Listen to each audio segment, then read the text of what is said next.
Well, this one's a bit different because there is no fishing in it. None. It's just stuff I'm doing, messing around in my garden, keeping myself amused at various stages last year, this year, during the lockdown. But I thought there's some nice pretty little flowery shots and that in there. It might help everybody relax and chill out. It's nice just to see a bit of colour. As I put this up, it is, you wouldn't know it, summer, lashing rain, got a storm coming in tonight, but it's the way it is. It's English summer, but when it's good, it's very good. So something for you to watch, and don't forget, coming up after this, in a few days' time, 2 really good full-length films on fishing. Boy, no shortage of fishing those. Enjoy.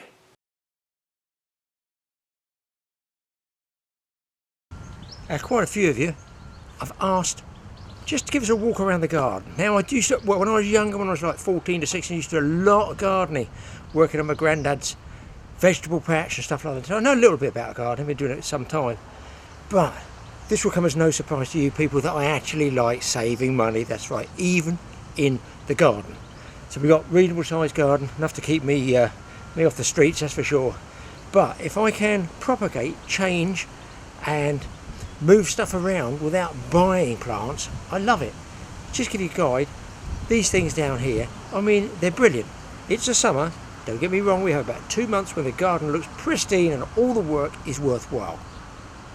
But you've got to make the most of it. The saying is, don't forget to walk down the garden without smelling the flowers.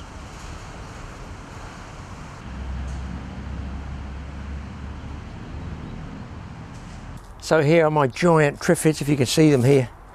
Massive they are, and the bees seem to love them this year. I've got them growing, wait for this, over the gutter height. I can assure you there's 8 feet ceiling height and a foot over the top of that and still growing. Was that 9 feet tall? And you've seen me chop these in half before with an axe, smaller size.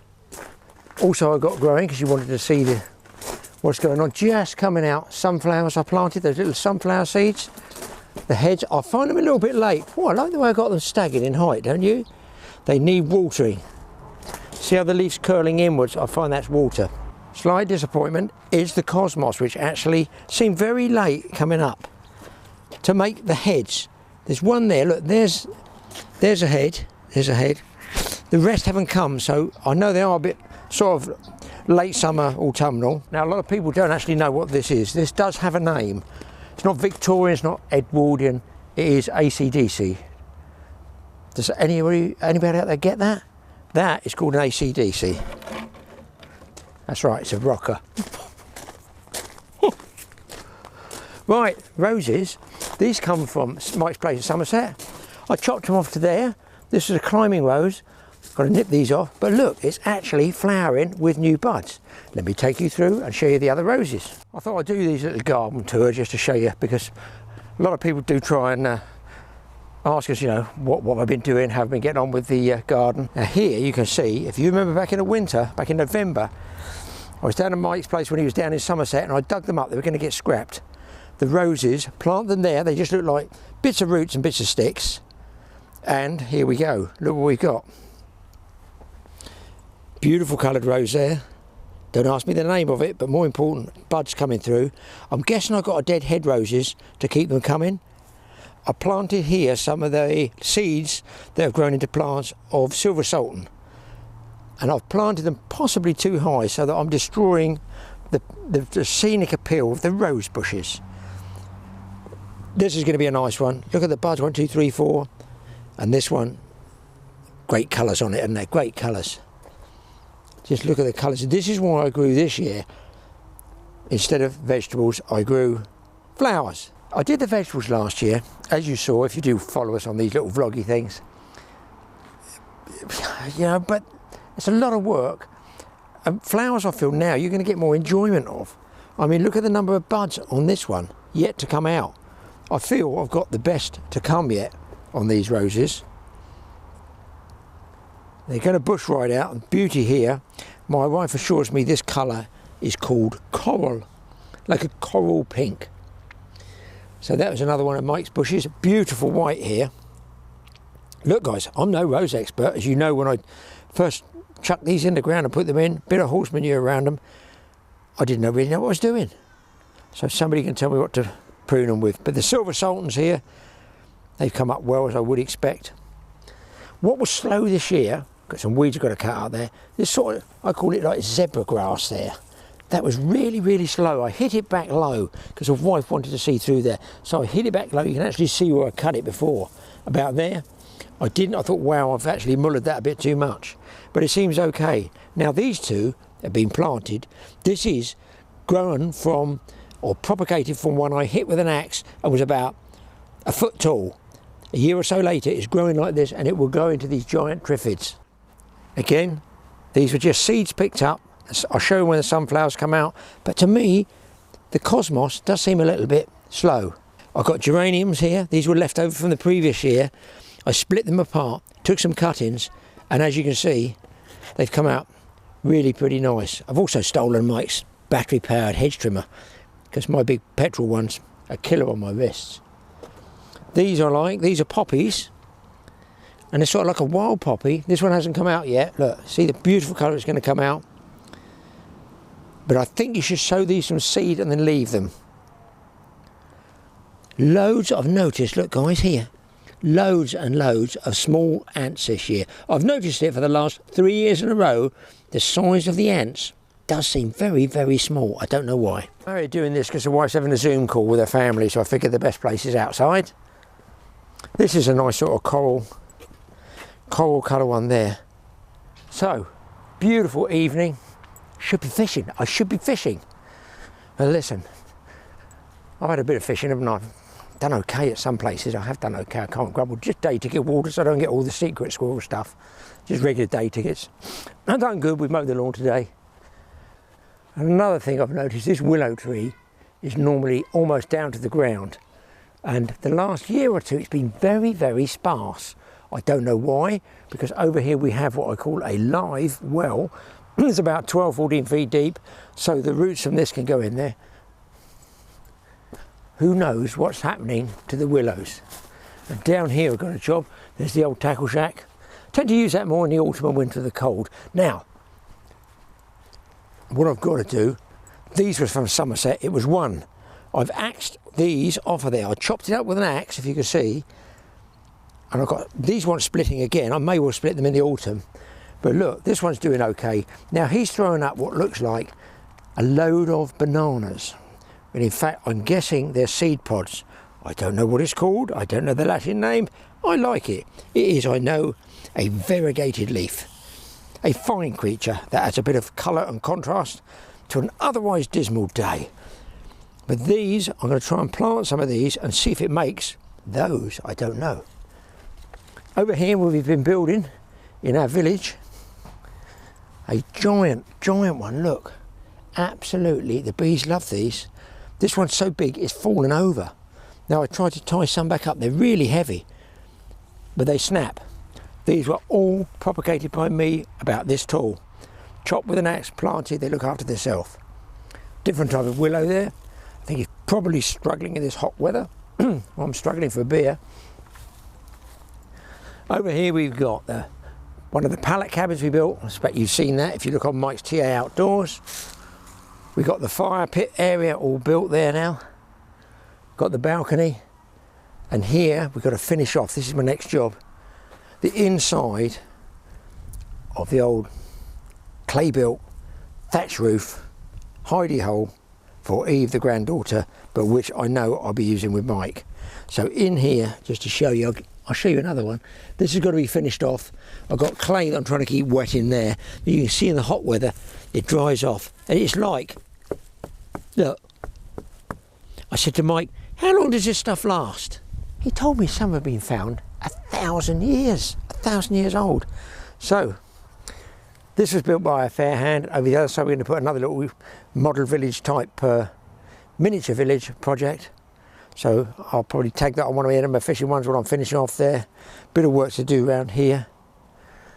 And as you can see, we're gradually filling up, which was one of my ponds, with grass cuttings. Yes, we have a fairly substantial lawn area of 1 point something acres. We get through a lot of grass. A lot of this has got to be cleared out. I'm trying to get the duckweed and blanket weed out of the ponds. It's an unending battle. You can see that the lilies are coming through, beautiful white lilies there. I did dig a load out, gave them to somebody and they never planted them. And just, it was a waste, half a trailer load. I wish I could have put them in that Somerset water I fished. He was looking for some lilies and I've got, or I had plenty. Over here, loads and loads are growing into these giant triffids. Look, the bees are just all over them. I have to say, I've never noticed the bees going like this, and they're all not honeybees, they're like bumblebees, aren't they? They're all bumblebees. Ow, ow, no, don't sting me, I'm just looking. He's right after me. We got some sausages and dead mice there for Colin. Now Colin and his family are way up that tree. I might get the other camera, I might be able to get a shot of him. I think he's normally at the top there. I can see him from here, you guys won't see him. He's right up there. See if I can zoom in. There's two up there just now. They're coming down for these sausages because sausages. They're coming down for these very fine supermarket sausages and mice. But because you can't get a good swoop at them with the giant carrion crows we got, come in low and they can nab them. This comes up as beautiful lilies. A couple of them are like beautiful rose. I'll try and get those maybe another time for you when they've opened up. They've closed because they're off the sun now. So they open and close, you know, with the sunshine. Loads of little water spiders and stuff. And I've netted the blanket weed out of there. Get it every year. Just the way it is, just sign the water temperature. Look, you can see it there. A fibrous type of algae weed, I guess. But we're getting tidy. Over here, I've got other film I'm going to show you, but these were cuttings that I would snip here in the autumn, winter, and snip there, all right? I'd take 12, 14, 15 inches, something like that, cut them off. Now you can put them in with hormone rooting powder, or you just push them in. I've got some cuttings, I will show you that I took last year. They grow into this, they cost nothing. And they have about, I would think, 6 years, 5, 6 years, and then they tend to overgrow, go woody, and snap, and bits and pieces die, and you dig them up and you put new in. I have never bought a Lavataria, and it is absolutely superb. Comes out in early June, again, very late this year, very late. Beautiful colours in it. Again, the bees seem to like it, but I'm seeing bumblebees, not honeybees. As you can see, look, stunning colours. I have, as you gather, in the garden been a busy little bee.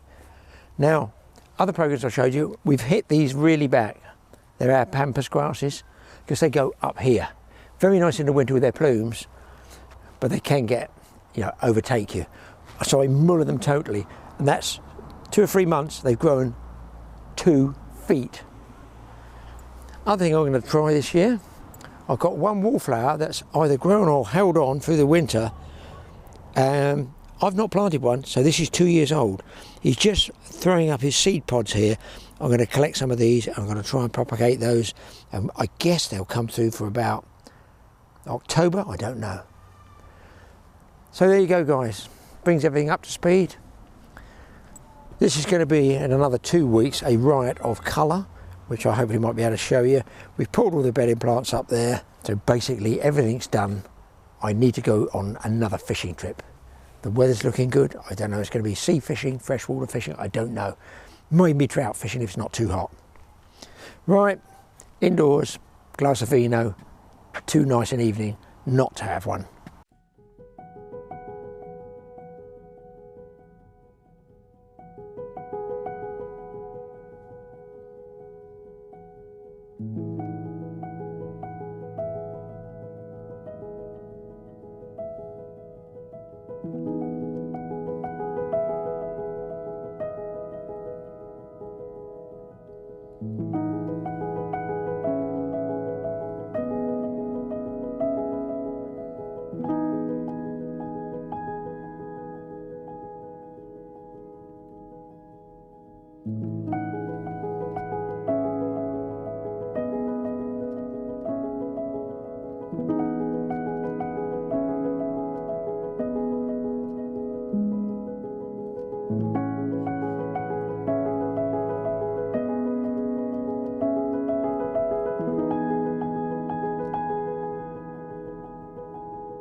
Now one thing you can get with fountains is trying to get them dead level.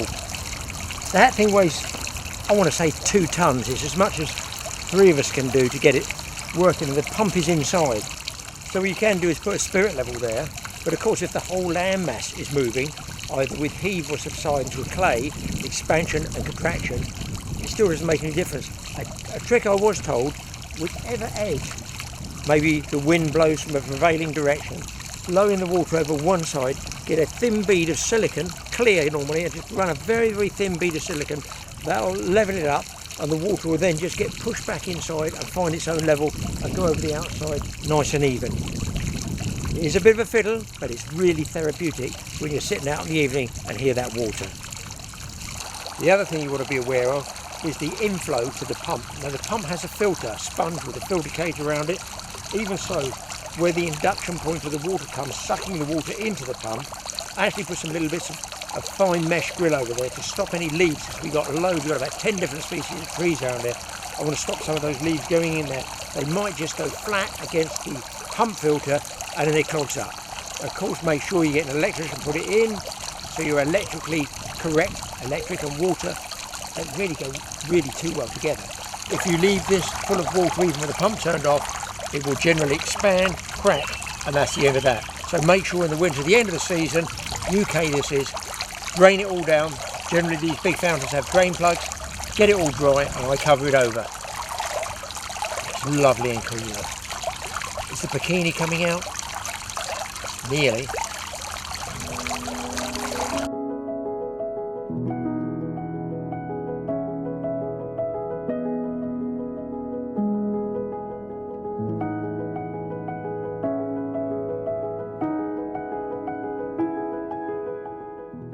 I tend to leave my roses to run pretty well all over the place. The colours come out, there's loads of buds, but of course later in the year you can prune them, cut them all down. Believe it or not, these 2 plants came from tiny plants that I chopped in half with the legendary bushcraft axe. Don't be afraid to attack those plants, chop them in half. I've got grasses over here that I've cut and split and replanted, and they're all doing really well.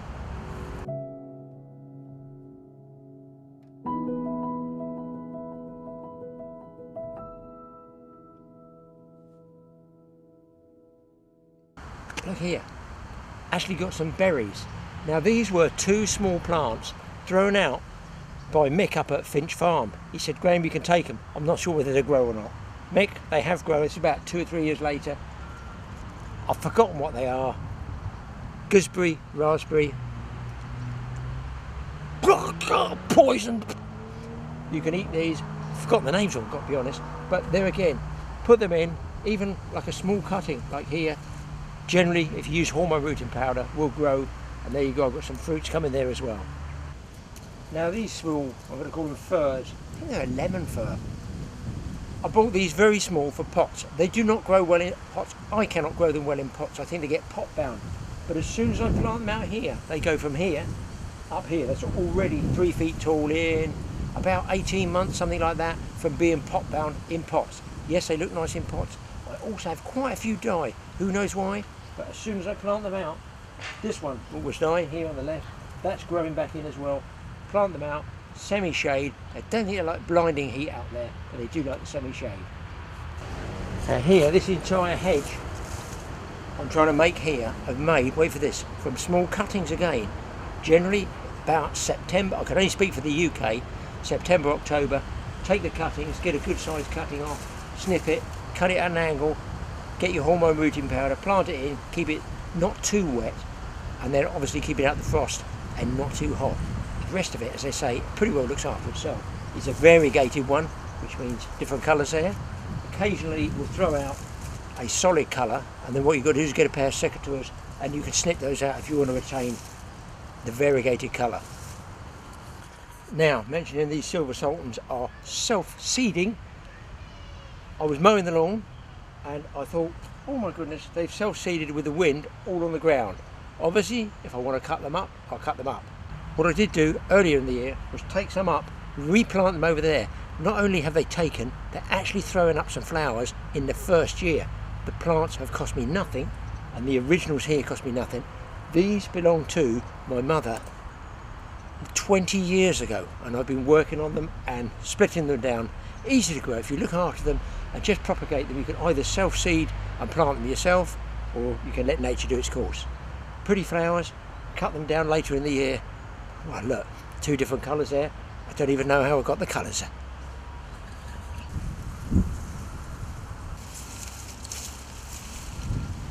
Now, when we first bought the property, we had a humongous amount of work to do. You could not see any skyline whatsoever. It was a jungle, totally unkept for 20 or 30 years. So we set about sawing it down, myself, Mike, everybody in the family, even the dog had to go with the strimmer. Chainsaws, axes, cars with ropes ripping things down. But I wanted a screen across here. And what I did was use pampas grass. Now, pampas grass can get pretty wild when it gets going. I had 8 small plants that I bought from the nursery, and over the years I would split them with an axe. They have now covered everywhere, and I've probably got 60 or 70 huge pampas grasses here that throw up these big plumes each year. Moreover, they're evergreen, they stay there all year round, so I've got a screen there and I can trim them down if I want to trim them down, but they're great space fellas. Just be aware they can also take over.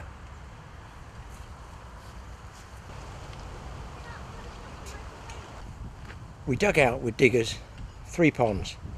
One was a sort of wet ground anyway, and put rubber liners in. They last about 15 years. My problem was just around the fields here, because we're on the edge of the countryside. Urbanisation is attacking us just a little way up the road, but we still get occasionally deer. You get deer that go in there to get a drink, scrabble to get out. Yes, twin hooves, well, they play havoc with the rubber liner, don't they? So I've got levels there that should be higher than they are for water. Anyway, what I did do is I built the bridge across here with reclaimed rafters, big ones, like 8x2s, 8x3s. When we had half the house demolished to build the upper floor, I didn't waste them. I carried them all out on my own, dragged them across. They have been there 13 years. The reason they've not rotted out, by the way, they were built in 1925, that was the house build. So those timbers have been in the house since 1925. Because they're raised up on blocks, fingers crossed, 13 years I've had them as a bridge outside. In all weathers they haven't basically rotted away. One day I'll be walking across it, or worse still, the wife. There's a splintering sound followed by a scream and a big splash. But she won't drown in there, because it's only about 3 feet deep, 2 feet deep.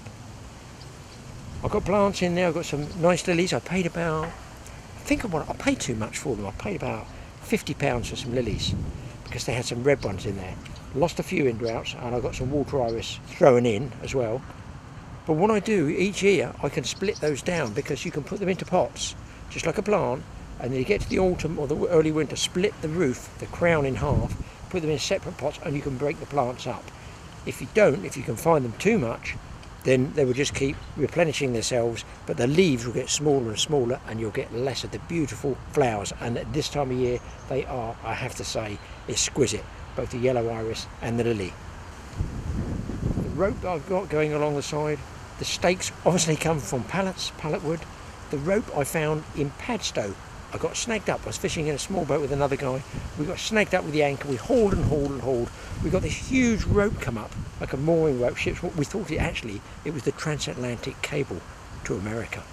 But anyhow, we got it in. I've cut it and I've used it on a couple of places here as a rope. Again, the rope has been there 13 years. You may also have seen a gentleman who's standing on the end here. His name's Dougie. We had a builder many years ago, and his bricklayer, when Michael was small, a bambino.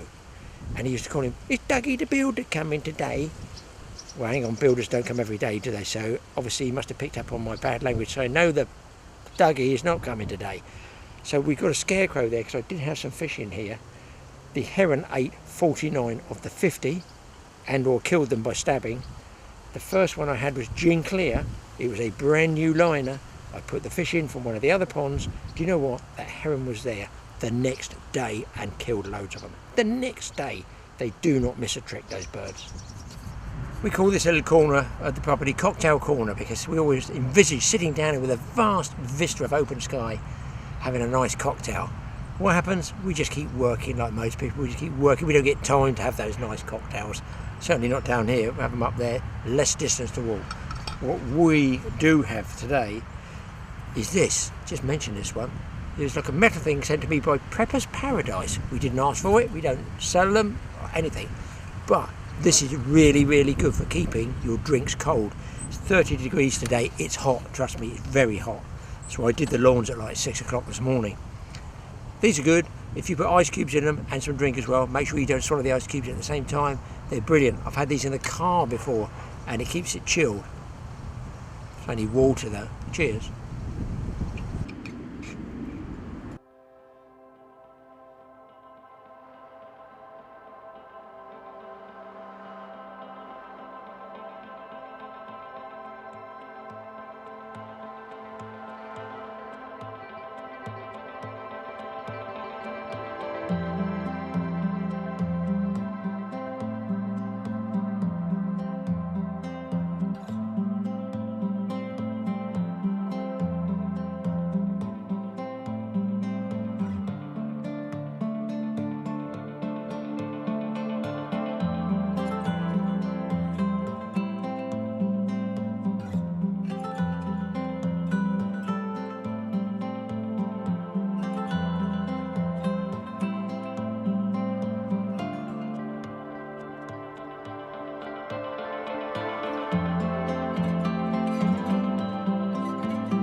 Well, I hope you enjoyed that little tour.